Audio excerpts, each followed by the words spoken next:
Hello guys, welcome back to La Follette Garage. I have changed my YouTube name just mainly because there's a lot of EL garages when you search YouTube.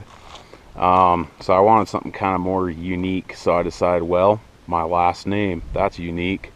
So my last name is La Follette, and I decided to go with La Follette Garage. So when you search my last name, the first thing that pops up is my channel. So pretty easy. Anyway, so welcome back, and I have a little update for you on the Supra. So here it is.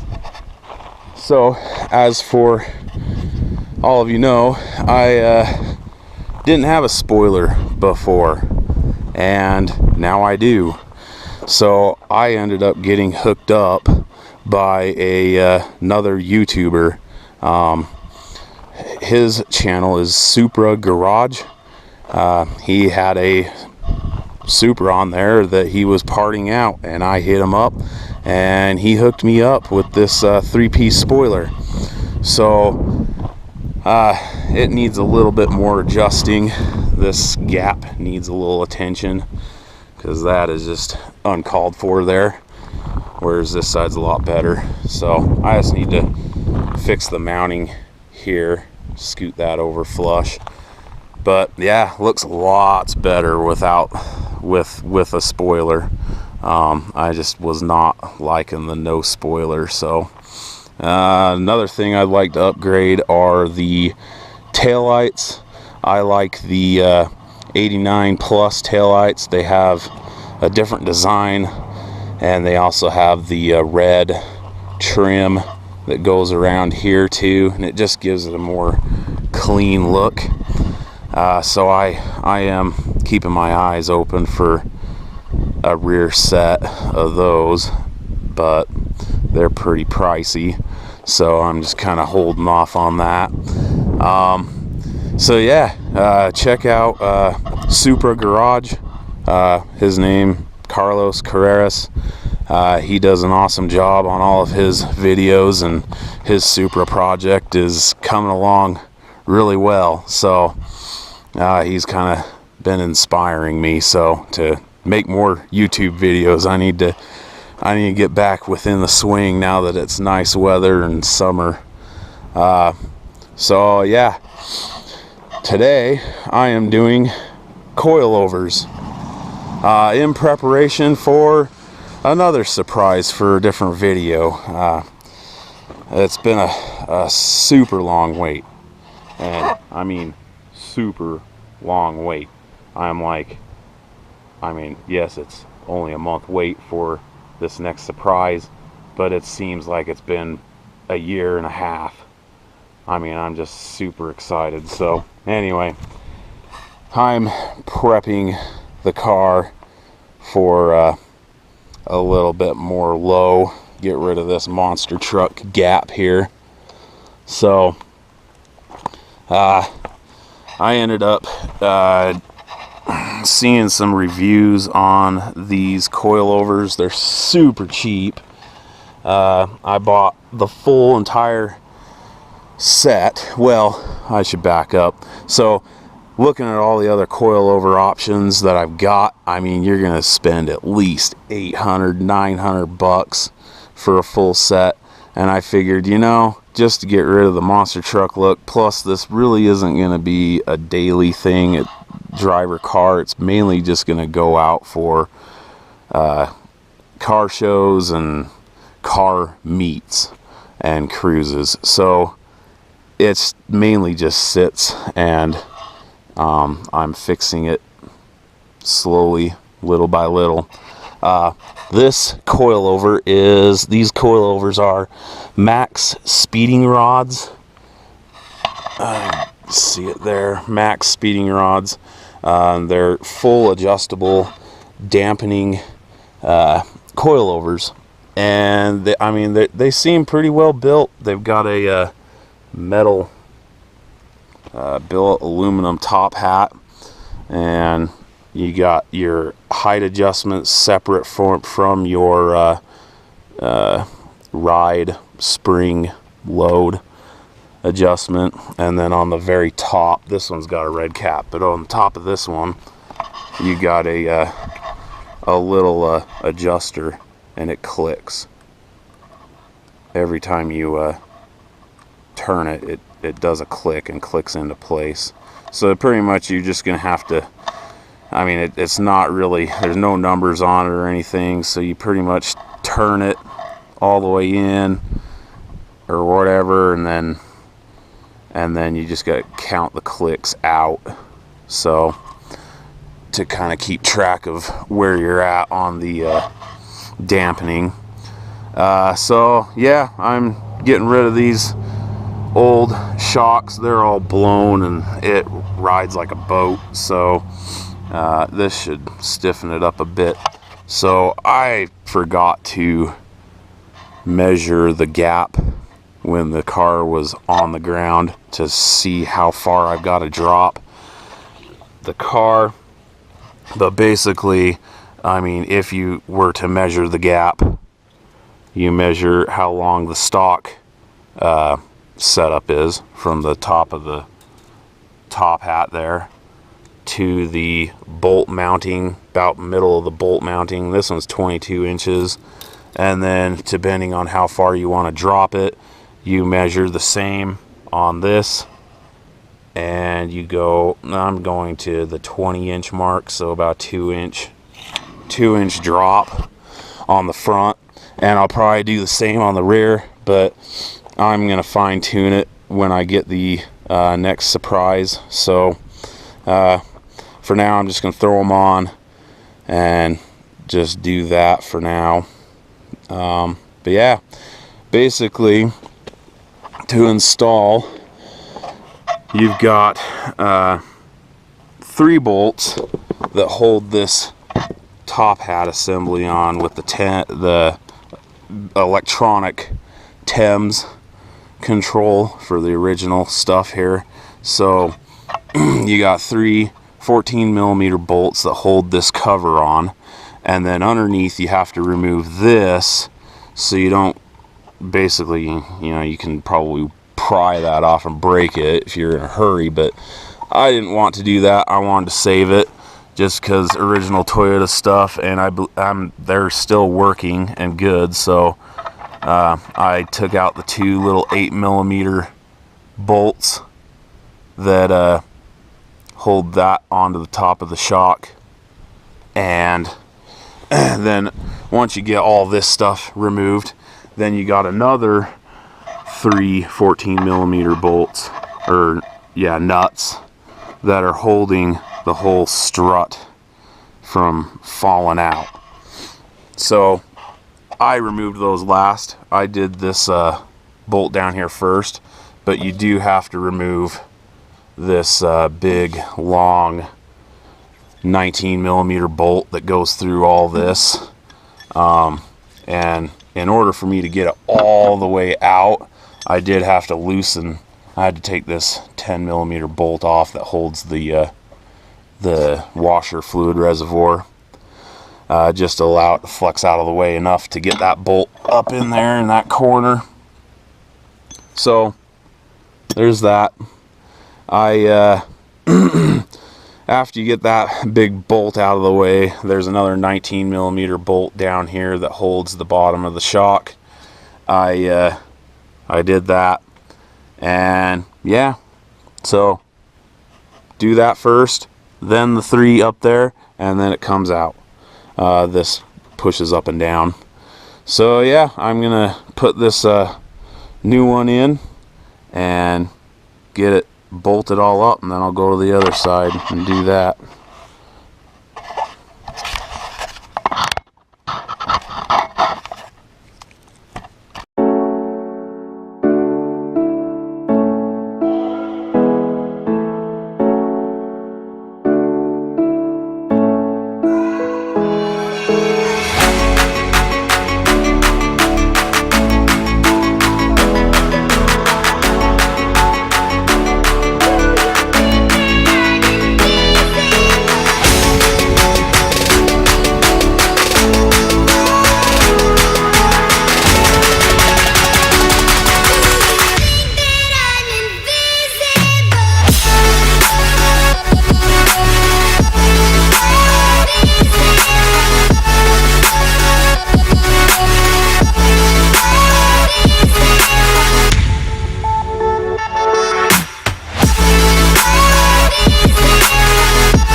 Whew. Okay guys, so that was kind of a fight. So I had to move this out even further, so I had to undo. There's a bolt or nut that goes on this stud right here. Had to move that off. That's 10 millimeter, and then I just kind of hung that stud up on the edge there and got it moved out of the way far enough. So yeah, everything's back now. It's just that flipping bolt right there. This needs to move out of the way a little bit there just to get that bolt all the way out, and for ease of getting it back in too. I was struggling there. So basically you have to make sure that this is tight,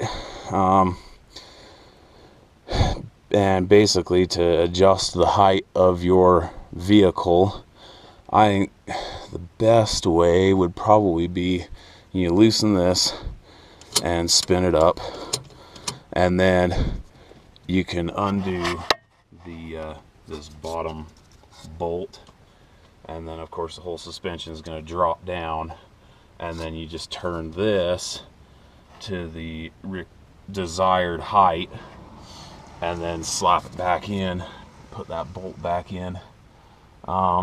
Yeah, but if not, I guess you could undo the top three, drop everything down, and then spin the whole top, spin this to whatever height you want, but lining all three of them bolts back up and getting the whole weight of all this assembly back up, that might be kind of difficult. So I think just this bolt and nut at the bottom would be good just to do that. So yeah, that is that side. So now I need to do the other side. So I'm not going to bore you with doing the other side. I'm just going to go do it, and then I'll do one of the backs just to show you how those are done, and we'll go from there. Okay guys, so moving on to the rear. On top here you've got three 12 millimeter bolts that hold on the top Thames controller, and then there's two 8 millimeter nuts that you have to undo the controller itself. So then you I went underneath here and went and undid this 19 millimeter bolt first, and then I go up top and undo these three 12 millimeter nuts, and then I let the whole assembly drop down, and then I pry the shock out. One thing I did a boo-boo on the front was I put the coilover on the passenger side on and got everything jacked up and on and tight, and then I went over to the driver's side to undo the shock on the driver's side, and I had struggled getting that shock assembly out, because what had happened was when I put that lowering coilover on this side and it raised everything up, it basically took the torsion or the stabilizer bar link, and it put everything on a bind on this side, so it's putting pressure on the driver's side, holding everything up. So it put everything on a bind on the driver's side. So if you do it, do both of them at the same time. Undo both stock ones, and then get them completely out of there, and then put the aftermarket lowering coilovers underneath.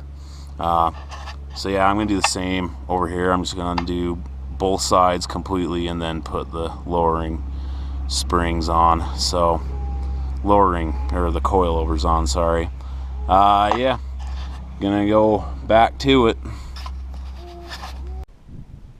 Alright you guys, so I ended up getting all the coilovers on, but the back's kind of sticking up, so it still needs to be adjusted a little bit. But this is my boy Oliver. Say hi. Say hi.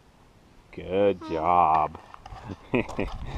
So anyway, that's what it looks like. So we got, the front looks pretty decent, and the rear is monster trucked. I'd say it's monster trucked more than the stock suspension was. So I definitely need to turn that